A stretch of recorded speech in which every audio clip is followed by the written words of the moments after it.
এখন সবে তো ফর্ম ফিল আপ করছে, কোন দিন এসে দেখবেন ভ্যান চালাচ্ছে, ভ্যান বা রিক্সা চালাচ্ছে। আমি আজকের আপনাকে বলে দিচ্ছি, মানে আমি দেখেছি বাংলাতে যেমন শুভেন্দু অধিকারী আছে একটা ফুটেস্কোর, আর সেকেন্ড ফুটেস্কোর হচ্ছে কি এই নৌসাদ।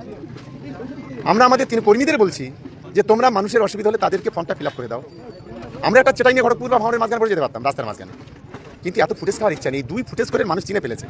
যত চেটা এখন চেটাই বসছে, এরপর ধুলে বসবে, তারপরে গিয়ে কাদায় ঘষবে, আর তারপরে এখান থেকে সব কিছু তল্পি তালপা গুড়িয়ে নিয়ে বাড়ি যাবে। এটা আমি অন্তত মনে করি।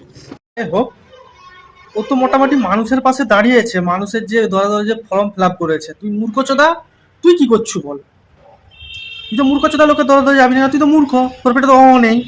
একটা ফাইনও করতে জানো, টিএমসি যত লোক আছে পঞ্চায়েত থেকে মমতা দিদিকে ছেড়ে হয়তো দিদিও আগে জানতো নি, রিসেন্ট শিখছে, দিয়ে তোরা সবাই মূর্খ।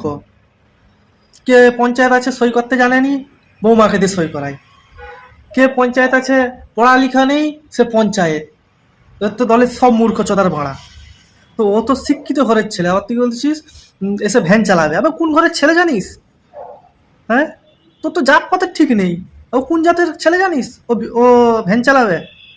সালা মূর্খ চোদার ভাড়া, সালা ফালতু কথা করা সালা। সালা তোকে ওই জন্য যে বলছিল জাহান্নামের কুত্তা, তোকে খারাপ বলেনি, ঠিকই বলছিল। তুই অ্যাকচুয়ালি জাহান্নামের কুত্তা। সালা একটা মুসলমানের হয়ে পিছনে লাগতেছিস, সেটা মানুষের ভালো করতিস রে বোকাচোদা। সেটা মানুষের পাশে যে দাঁড়িয়েছে।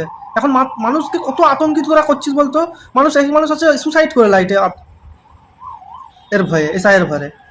তাও তো মানুষের পাশে যে দাঁড়িয়েছে, তুই তোর মানুষের পাশে তো দাঁড়াচ্ছিস, তুই তো বম বাঁধিস তোর দিদি তোকে বল। তোর মুখ্যমন্ত্রী তো বলে তুই বম বাঁধিস, তোর পাশে লোক দাঁড়াবে কি করে? তাহলে জাহান্নামের কুত্তা, ঠিকই বলছিল, জাহান্নামের কুত্তা। ঝাঁটু আর চোদনা।